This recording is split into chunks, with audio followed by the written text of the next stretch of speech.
त्यामध्ये सांगण्याचा प्रयत्न करतो.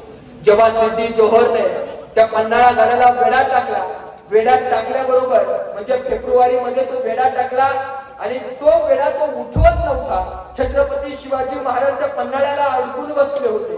खऱ्या अर्थाने इतिहास बघा, छत्रपती शिवाजी महाराजांना तिथनं निष्ठायचं होतं म्हणून छत्रपती शिवाजी महाराजांनी प्रयत्न चालू केले. परंतु बघा, छत्रपती शिवाजी महाराजांनी 2 पालख्या तयार केल्या.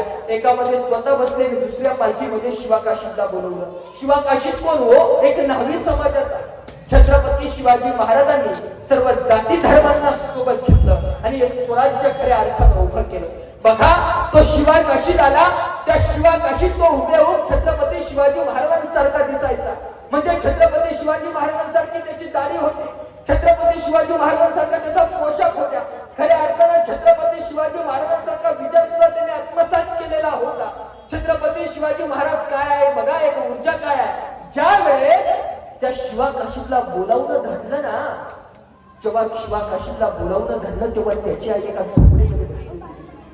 त्याची आई एका झोपडीमध्ये बसलेली होती. त्या आईला माहित होतं की शिवाजी राजानं माझ्या मुलाला बोलावलं आहे, शिवाजी राजानं माझ्या मुलाला बोलावलं आहे. त्या आईच्या चेहऱ्यावरती आनंद होता. दादांनो, आपला मुलगा मृत्यूच्या दारात जाणार आहे. त्या आईला माहिती होतं, तरी देखील त्या आईच्या चेहऱ्यावरती आनंद होता. कारण माझा मुलगा त्या राजासाठी लढण्यासाठी जात नाहीये, तर या स्वराज्यासाठी लढण्यासाठी जात आहे. त्या आईला माहिती होतं, माझा मुलगा जर इकडं कुठे काही झालं तर मेलं तर त्या मुलाची इतिहासात नोंद होणार नाही. परंतु माझा मुलगा या स्वराज्यासाठी छत्रपती शिवाजी महाराजांच्या कार्यासाठी दिलं ना, खरोखर या माझ्या मुलाची इतिहासात मात्र नोंद होईल आणि माझा मुलगा ते कायम अमर असेल असा विचार त्या माता माऊलीच्या मनामध्ये आला. आणि शिवाकाशीतनं त्या आईनं जवळ घेतलं, आपल्या आईनं जवळ घेतलं, शिवाकाशीच्या डोक्यावरून हात फिरवला आणि सांगितलं, बाळ जेवण करून जाणार नाही कर. तेव्हा शिवाकाशीत काय सांगतोय, छत्रपती शिवाजी महाराजांनी मला बोलावलंय, मला लवकर जायचं. खर तर शिवाकाशीत या गोष्टीची म्हणजे स्वराज्यासाठी मला काहीतरी संधी मिळेल या गोष्टीची तो वाट बघत होता. त्या शिवाकाशीतला माहित होतं की मी जर गेलो तर परत येणार नाही, परंतु तरी देखील स्वराज्यासाठी लढण्याची आणि मरण्याची हिंमत त्या शिवाकाशीत मध्ये होती. बघा, शिवाकाशीत गेला, छत्रपती शिवाजी महाराजांकडे गेला आणि शिवाजी महाराजांनी शिवाला सांगितलं, आमचं रूप घेऊन तू सिद्धीकडे जाणार का रे? त्या सिद्धी जहरकडे तू जाणार का? तेव्हा शिवाकाशीत म्हणतो, होय राजा मी जाणार. शॉर्ट मध्ये सांगण्याचा प्रयत्न करतोय, शिवाजी महाराज विशाळगडाकडे जाणार होते. विशाळगडाकडे जात असताना तेव्हा 2 पालख्या तयार करण्यात आल्या. जेव्हा त्या पालख्या उतरत होत्या म्हणजे सिद्धीला पत्र पाठवलं गेलं होतं की शिवाजी राजे तुम्हाला शरण यायला तयार होणार. मग ते सिद्धीच्या सैन्याला असं वाटलं, त्या जहारच्या सैन्याला असं वाटलं की शिवाजी राजे येणार, त्यामुळे त्याने पूर्ण किल्ला हा ढिल्ला करून टाकला. त्याचा फायदा छत्रपती शिवाजी महाराजांनी त्या ठिकाणी घेतला. 2 पालख्या तयार केल्या, एका पालखीत स्वतः बसले, दुसऱ्या पालखीत आमचे शिवाकाशीत बसले. पावनखिंड डोळ्यासमोर ठेवा, अंतकरणापासून सांगेल, अंतकरणापासून ऐका.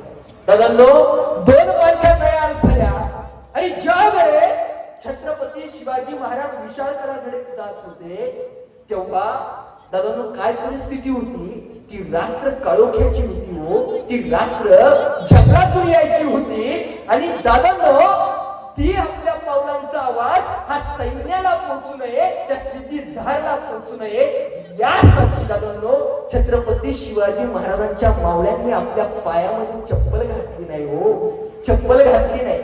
जगाच्या इतिहासातले असे एकमेव राजे आहे की ज्या राजाच्या सैन्याने छत्रपती शिवाजी महाराजांसाठी जे नाही ते करण्याचा प्रयत्न केला, खऱ्या अर्थानं पायात चप्पल घातली नाही. छत्रपती शिवाजी महाराजांसोबत त्या ठिकाणी ते होते आणि दादांनो ते त्या कार्यामध्ये यशस्वी होण्याचा प्रयत्न करत होते.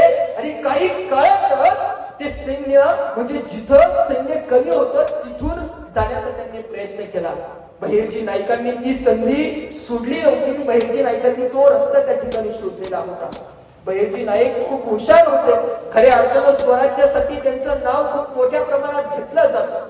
दादांनो ती जागा शोधली, तिथून महाराज निसटले, परंतु हा सिद्धी जहर जो होता ना, सिद्धी जहर, तो सिद्धी जहर त्याचा एक जावई त्याच्या सोबत आला होता. त्या जावयाला जेव्हा ही भनक लागली, तो जावई घोड्यांच्या टापा घेऊन, सैन्याला घेऊन त्या घोड्यावर बसला, टपटप त्या ठिकाणी गेला आणि त्याला दिसली पालखी, ती शिवा काशीची.